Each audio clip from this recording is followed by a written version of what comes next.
Welcome to खोलो किताब। आज हम क्लास 6 की वर्कशीट नंबर 48 करेंगे गणित की, जो 27 दिसंबर को आपको दी गई है। ये वर्कशीट हिंदी मीडियम के स्टूडेंट्स के लिए है। अगर आप इंग्लिश मीडियम के स्टूडेंट हैं तो यहाँ आपको एक लिंक दिख रहा होगा, जिस पे आप क्लिक करके इंग्लिश में इस वर्कशीट को सॉल्व होते हुए देख सकते हैं, समझ सकते हैं। अगर आप चैनल पे नए हैं तो इसको पहले सब्सक्राइब कर दें और वीडियो पसंद आने पे लाइक, कमेंट और शेयर करना ना भूलें। तो चलिए स्टार्ट करते हैं। सबसे पहले विद्यार्थी अपना नाम लिखेंगे, यहाँ कक्षा अध्यापक का नाम हो जाएगा। तो देखते हैं इस वर्कशीट में क्या बताया गया है। आओ याद करें। रेखा, किरण, समानांतर और प्रतिच्छेदी रेखाएं के बारे में दोबारा से दोहराने के लिए बोला गया है। तो देखते हैं रेखा क्या होती है। रेखा एक रेखा बिंदुओं से बनी सीधी पंक्ति है जिसकी कोई शुरुआत या अंत नहीं है। मतलब जो आपको पता नहीं है इस तरफ भी कितनी आगे है, दूसरी तरफ भी। जैसे एक रोड है, जैसे रोड काफ़ी लंबा होता है तो एरो बना देते हैं, वो इस तरफ भी इतना ही है और इधर की साइड भी इसकी कोई शुरुआत या अंत नहीं है। उदाहरण के लिए देखिए, एक्स और वाई एक रेखा है और उसको किस तरीके से दोनों तरफ एरो ऐसे बने होते हैं, तो उसको बोलते हैं रेखा। या ऐसे भी लिख सकते हैं एक्स वाई और ऊपर दोनों तरफ रेखा। फिर बात करते हैं हम किरण किसको कहते हैं। किरण रेखा का एक हिस्सा होता है जिसमें एक अंतिम बिंदु होता है और हमेशा के लिए एक दिशा में विस्तार होता है। तो किरण क्या हो गया। रेखा में तो देखो दोनों तरफ होता है कि इसका शुरुआत अंत नहीं होता।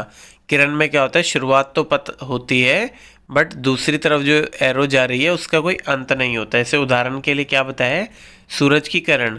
सूरज तो एक शून्य बिंदु है, वहाँ से ये रेखा चलती है, किरण चलती है, रेखा नहीं किरण। और इसकी दूसरी तरफ है वो एरो आगे बढ़ती रहती है, एक दिशा में विस्तार। और इसके उदाहरण क्या है, जैसे टॉर्च हो गई या मोमबत्ती हो गई, उससे प्रकाश जो निकलता है वो सारी एक ही दिशा में विस्तार होता रहता है। इसको कैसे लिखेंगे, जैसे पी क्यू है तो पी पे तो डॉट है, इसका एरो कहीं नहीं गया, मतलब ये इसका एक शुरुआत है और दूसरी क्यू की तरफ एक दिशा में निरंतर विस्तार हो रहा है, आगे की तरफ जा रहा है। तो इसको कैसे लिखेंगे, पी क्यू, और इसमें क्यू की तरफ एरो होगा, पी की तरफ नहीं होगा, उसको बोलेंगे हम किरण। फिर आपका होता है समानांतर रेखाएं। समानांतर रेखाएं कौन सी होती हैं, समानांतर रेखाएं हमेशा एक दूसरे से समान दूरी पे होती हैं, वे मिलती ही नहीं हैं। तो समानांतर नाम भी बता रहे हैं, समान अंतर के साथ, मतलब उनके बीच में जो गैप है वो एक जैसा ही रहेगा, कोई भी उनसे कभी भी वो मिलेंगे नहीं। उदाहरण के लिए रेलवे पटरी हो गई आपकी, या विकेट हो गई क्रिकेट वाली, या फिर आपकी तार हो गई, ऊपर जो बिजली की तारें जाती हैं वो कभी नहीं मिलती, कहीं पे मिलेंगी तो शॉर्ट सर्किट हो जाता है। या आपकी दौड़ने वाला ट्रैक हो गया वो, उसको कैसे लिखते हैं, जैसे ए बी कोई रेखा है और पी क्यू रेखा है जो समानांतर होगी, तो ऐसे लिखेंगे A B parallel P Q. समानांतर पैरेलल, इसको 11 के उसमें दिखाते हैं, इसका मतलब है पैरेलल टाइप दिखा रखा है। फिर हम बात करते हैं प्रतिच्छेदी रेखाएं के बारे में।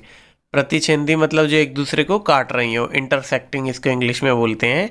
वे रेखाएं जो एक दूसरे से मिलती हैं या काटती हैं प्रतिच्छेदी रेखाएं कहलाती हैं। उदाहरण के लिए जैसे कैंची है, एक देखो एक तरीके से रेखा आपकी ये बन रही है और एक रेखा ये बन रही है, तो इस पॉइंट पे ये एक दूसरे को काट रही हैं। ऐसे ही आपका ये हो गया एक चौराहा, एक रास्ता ये जा रहा है और एक ये जा रहा है और ये इस बिंदु पे काट रही हैं। ये क्रॉस का सिंबल भी काट रहा है। फिर रेलवे क्रॉसिंग इस तरीके का निशान बनाया गया है, ये भी काट रहा है। इसको कैसे लिखते हैं, जैसे ए बी एक रेखा है और पी क्यू एक रेखा है, सी पॉइंट पे काट रही है, तो ए बी प्रतिच्छेद करती है पी क्यू पे, इसको इस प्रकार लिखेंगे। अब आइए प्रश्न उत्तर देख लेते हैं। प्रश्न है क्या है, रिक्त स्थान भरिए। अब ये रिक्त स्थान में भरना है।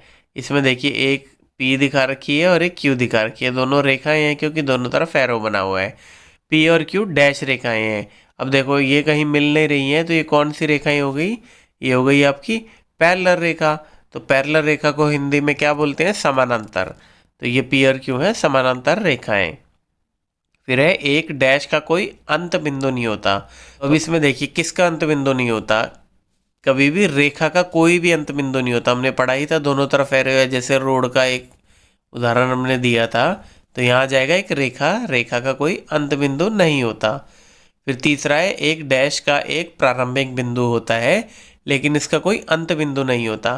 तो देखिए ये किसकी बात है, प्रारंभिक बिंदु होता है, जैसे किरण है आपकी, सूर्य की किरण है, उसका प्रारंभिक बिंदु तो सूरज हो गया, और दूसरा कोई अंत बिंदु नहीं होता, वो एक तरफ ट्रैवल करती रहती है, या टॉर्च की रोशनी हो गई या मोमबत्ती की रोशनी हो गई। तो यहाँ उदाहरण हो जाएगा किरण। तो एक किरण का एक प्रारंभिक बिंदु होता है, लेकिन इसका कोई अंत बिंदु नहीं होता। फिर है कैंची डैश रेखाओं का एक उदाहरण है। तो कैंची क्या एक दूसरे को काटती है, इंटरसेक्टिंग लाइन्स हैं, या जिसको हम हिंदी में बोल देंगे प्रतिच्छेदी रेखाएं। ये देखो दिखा हुआ है प्रतिच्छेदी रेखाएं। तो कैंची प्रतिच्छेदी रेखाओं का उदाहरण है। फिर आपका लास्ट हो गया मोमबत्ती से आने वाला प्रकाश डैश का उदाहरण है। तो मोमबत्ती से आने वाला प्रकाश मैंने यहाँ बताया भी है, क्योंकि उसका देखो मोमबत्ती से प्रकाश आ रहा है, तो मोमबत्ती तो हो गया प्रारंभिक बिंदु, और जिस तरफ प्रकाश जा रहा है उसका कोई अंत बिंदु भी नहीं होता, तो ये आपका हो जाएगा एक किरण का उदाहरण है। तो इसको लिख देंगे मोमबत्ती से आने वाला प्रकाश किरण का उदाहरण है। इसी के साथ हमारी ये वर्कशीट आज की कंप्लीट हुई। मिलते हैं नेक्स्ट वीडियो में नेक्स्ट वर्कशीट के साथ। Don't forget to like, comment, share and subscribe the channel. Thank you.